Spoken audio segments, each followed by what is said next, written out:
here with Fiona Nelson, who is a legend in Toronto life, not only in terms of public education, which she has been an amazing leader, but also public health and community gardening. And here's her backyard, in effect, which is she really transformed into a holistic approach, whereby you grow the food, you compost what you cannot eat, and then you plow it back into growing more food, as well as having some beautiful lilies of the valleys and other flowers to further embellish it.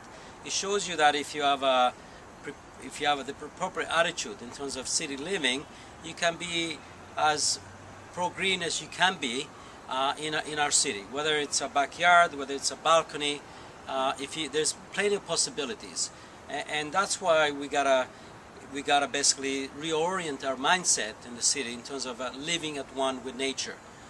It's a mindset, that's what it is.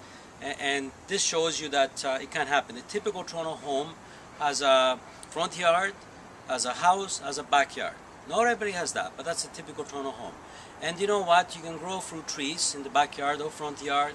You can have a garden which feeds yourself and your family and your friends and the community, as well as having beauty of nature.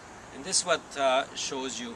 And I think that Fiona is showing me how this very much is possible. I know about this because I was a kid farmer for the first 13 years of my life in Italy, and we grew the food and we ate the food, you know what, and we didn't have anybody to take away the leftovers, the compost. We just plowed it back into the soil, and Mother Nature, because Mother looks after us, if we look after her a little bit, took care of the rest. And this is a reorientation which I strongly believe in.